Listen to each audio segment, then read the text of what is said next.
Hello दोस्तों, मैं हूं आपका दोस्त एडवोकेट शिवेंद्र प्रताप सिंह। आज हम आपको बताएंगे माननीय सर्वोच्च न्यायालय का ऐसा दमदार जजमेंट,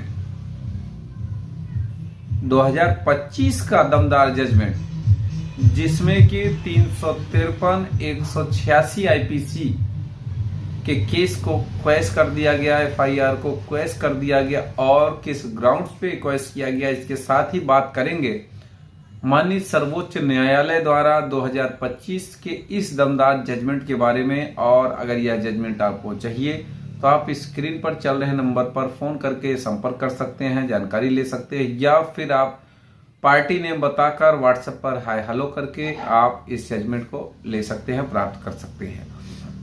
सबसे पहले तो इस केस के बारे में जानना अति आवश्यक है कि SLP number 2184/2024 B N John versus state of UP,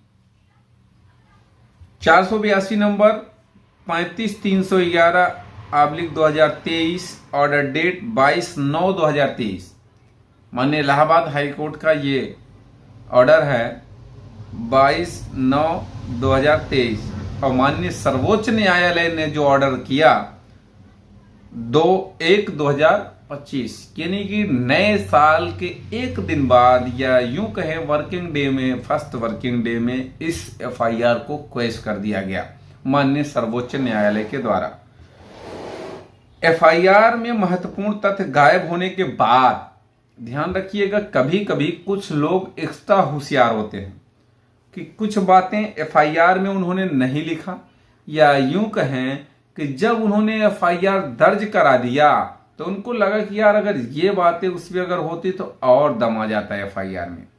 जैसे कभी कभी, हालांकि इस केस में और जो मैं बता रहा हूं उसमें जमीन आसमान का अंतर है, कभी कभी 354 की एफआईआर लिखाई जाती है और बाद में 161 164 के बयान में 376 ऐड कर दिया जाता है।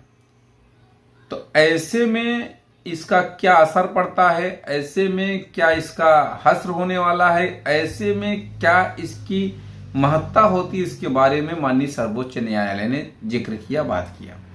देखिए, इसमें भी एफआईआर में महत्वपूर्ण बिंदु गायब हो जाए और बाद में आप 161 में जोड़ना चाहो, इसलिए कि जिसके खिलाफ आपने एफआईआर लिखाया उसको बस सोचते हो फांसी पे लटक जाए, जेल ही हो जाए उसको तुरंत। तो ये तो एफआईआर दर्ज कराने के पहले आपको ये सब चीजें ध्यान देनी चाहिए।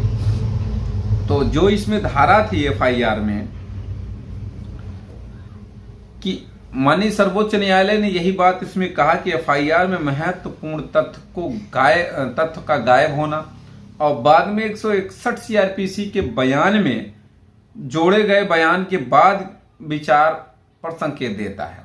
बाद में जब 161 का बयान होता उसमें जोड़ा गया अगर, तो विचार करना ही पड़ेगा, देखना पड़ेगा कि आपकी वास्तव में मानसिकता क्या थी, इसके पीछे का राज क्या था, जो आपने 164 में गंभीर आरोप लगाना शुरू कर दिया। धारा 186 लोक सेवक के काम में बाधा डालने के लिए है और धारा 353 लोक सेवक पर काम करने के लिए, या यूं कहे लोक सेवक पर हमला करने या कर्तव्य पालन करने से रोकने के लिए आपराधिक बल का इस्तेमाल। अब लोक सेवक चाहे वो लेखपाल हो, पुलिस हो, अक्सर आपने देखा होगा कि किसी के खिलाफ भी जब पुलिस खुन्नस खाती है या कोई अधिकारी कर्मचारी खुन्नस खाता है, चिढ़ता है, तो ऐसी ही धाराओं में वो एफआईआर दर्ज करा देता है। तो कहने का मतलब ये कि जब चाहो तब 161 के बयान के अकॉर्डिंग आप धाराओं की बढ़ोतरी कर दो, जब चाहो तब जिस पर भी जो मन में आया लोक सेवक, कोई भी लोक सेवक किसी भी व्यक्ति पर एफआईआर दर्ज कर दे।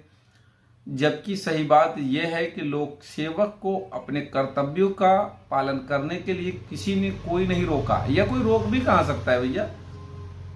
किसी लोक सेवक को उसके सरकारी काम में बाधा कौन डाल सकता है, या कर्तव्यों का पालन करने के लिए कोई आपराधिक बल का इस्तेमाल कैसे कर सकता है।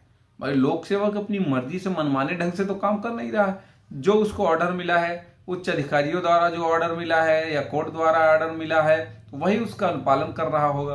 कोई भी सरकारी काम काज कर रहा है तो उसको बाधा क्यों डालेगा कोई। अब जबरदस्ती किसी बात से आपको विवाद हो गया उससे, या आप चिढ़े हों, खुन्नस खाए हों और किसी व्यक्ति पर जाके एफआईआर कर दो, तो इस एफआईआर की हालत ये होगी। तो माननीय सर्वोच्च न्यायालय ने एफआईआर को ख्वाइश कर दिया। उम्मीद करता हूं, आशा करता हूं आज का यह वीडियो आपको बेहद पसंद आया होगा। अगर वीडियो पसंद आए तो वीडियो को लाइक करें, शेयर करें। यूट्यूब चैनल SP 72 कानून प्रयागराज को जरूर सब्सक्राइब करें। कोई सवाल शेष रह गया है तो स्क्रीन पर चल रहे नंबर पर फोन करके भी आप जानकारी ले सकते हैं।